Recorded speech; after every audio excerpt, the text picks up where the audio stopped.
Welcome back to Celebrity Radio. It's Alex Belfield talking to some of the world's biggest stars, some of the most talented people and some of my favourite people as well. Paul Potts is definitely one of them. Hello, Paul. How are you? I'm good, thanks. How are you? Hey, I'm really good, thank you. Since we last spoke, you've had a movie made about you. You've got a brand new album out. Your life isn't so bad, is it? I can't have any complaints. I mean, who knew when you went for that audition to be on a reality TV show where you could have been laughed off, you became an international star and one of the biggest comedians in Britain later played you in a movie? It's extraordinary, isn't it? It is kind of bizarre.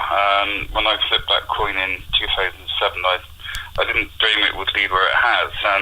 And if I'm honest, if I'd have known, I probably wouldn't have done it. Is that true? Well, yeah, because I don't know what I was risking, and I've never been much of a risk taker. And when I flipped the coin, I didn't think I was taking a risk because I didn't think it was going to lead anywhere.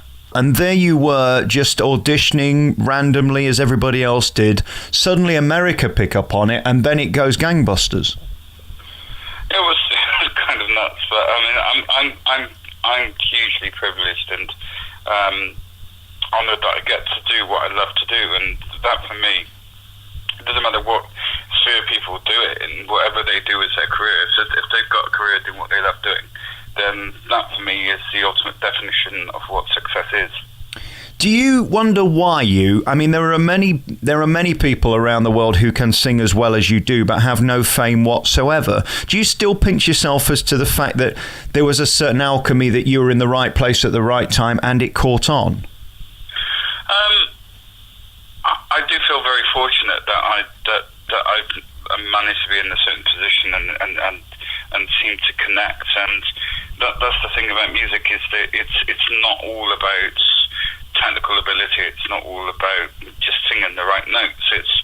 There's a lot more to music than that, and much of it we would never know why things connect in the way they do. I think if you could bottle that, then it would be more valuable than saffron. It's massive for me to be still doing it, and it's something that I never even dreamed would ever happen. And then we look at you standing on a stage as big as it was in front of millions of people on TV. Has that become normal yet? Have you managed to overcome the nerves and the anxiety to make that comfortable?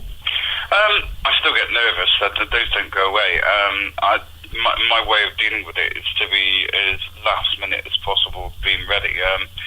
It winds my wife up a treat, but I'll generally get ready as late as possible, so I don't have time to think about it, because it still makes me nervous, and that's never gone away. And the thing is, if you don't have the nerves anymore, then there is the risk that it doesn't mean anything to you anymore. It's become a day in day out thing, and it's a very special opportunity that I've been given, and so it would be like I didn't value it. I mean, when I was working for the mobile phone shop, I wasn't particularly nervous before I left for the day. I'd do my best, and I was a reasonably good salesman, but it didn't mean so much to me that I felt nervous before I started the day.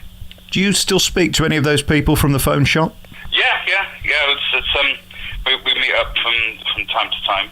It's just a matter of trying to, because I'm away a lot. It's just a matter of trying to make it happen when they're not away on holiday.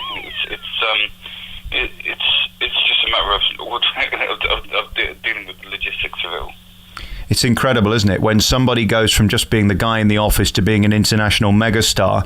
Have they found it normal yet? Do they treat you the same? No, they treat me exactly the same. I wouldn't want them to be any different. It's at the end of the day, I'm just me. I mean, I've had a good run of good fortune, but at the end of the day, I'm still me, and to my wife, I'm still the same pain in the ass I've always been. Did you become more of a pain in the ass when everybody was literally kissing it and telling you were the best? Did you ever let the ego get the better of you? Well, my wife would just say that I've always been the same pain in the ass anyway, so you're asking the wrong person there, I think. Do you get involved in the showbiz side of it? I mean, do you take advantage of the free tickets here, the free upgrades there, the free hotel rooms here, the free dinners there? No, I'm not really much of a a party person anyway, so that's not really my scene. I do remember somebody commenting on a social network expert was commenting on Twitter once that they had to spend the night sat in the same table as me and put Z-list celeb on the end of it, and they hadn't spent any time on the table with me, and I just replied to them, so well actually I don't care what list I'm on, I don't go to them. Yeah.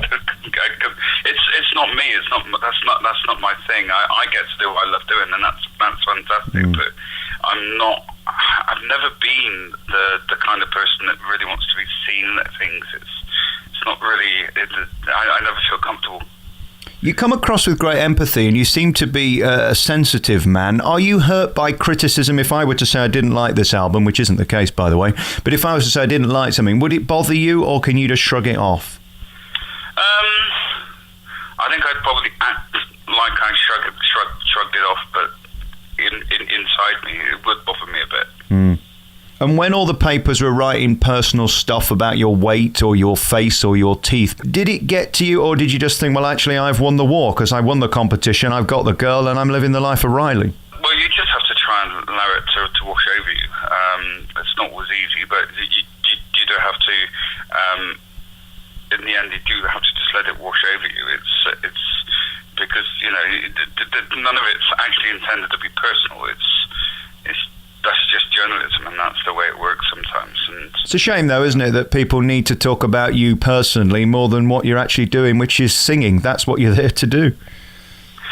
It is what it is at the end of the day, I think. But I'm just really happy that I get to do what I love doing, and I've been able to keep doing that over the last 7 years, and really looking forward to touring again. But I haven't stopped really. I've done something like 600 shows in the last 7 years, and so it's going to be great to tour the UK again later in the year. Before that, I'm in Korea twice, and in Japan as well, performing with big orchestras. So it's great that the show and the great British public did get behind me and gave me the opportunity that I could never have dreamed of.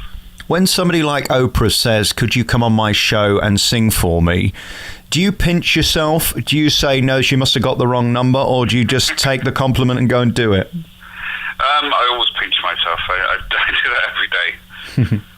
It's an extraordinary life that you've had over the last few years. This new album is out shortly. It's called Home, and it's lovely. I'm Yours is the first track that I heard on the album, which again lets you shine. It's not about the overproduced classical sound that some artists right now have got. You really do let the voice speak for itself. That's important too, isn't it? That the words, the pronunciation, the delivery is key to your performance.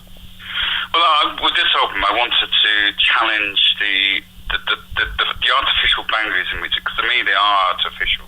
There's this unwritten law that somebody that likes heavy metal can't like opera. Well, that's of course nonsense. You can like whatever you want to like. Nobody owns music. Everybody owns it. It's not owned by anybody. It's owned by everybody, and you can listen and sing what you want to do. And so I wanted this album to challenge those boundaries. So you've got really classic operatic masterpieces like Un amore così grande and Non ti scordare di me, both wonderful De Curtis and pieces, and wonderful, very strong pieces of music. But you've also got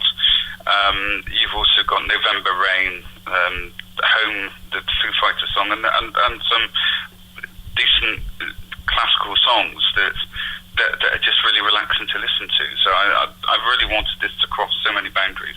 Yeah, and it certainly has. Your voice has never sounded stronger and better. Do you worry when you wake up in the morning whether you're going to sound like Paul Potts? I keep working on it. I'm working with a really good teacher at the moment, and I think I'm making progress. And I never want to get to the point where I'm only as good as I'm only ever going to be. It's like climbing the mountain. Part of you doesn't want to reach the top because it's downhill all the way afterwards. Right. And you love to learn. I mean, you love to keep working on your craft and making it stronger and better. Yeah, I've always been someone that's always been. I'm quite a harsh critic on myself. So, and you do need that to challenge yourself.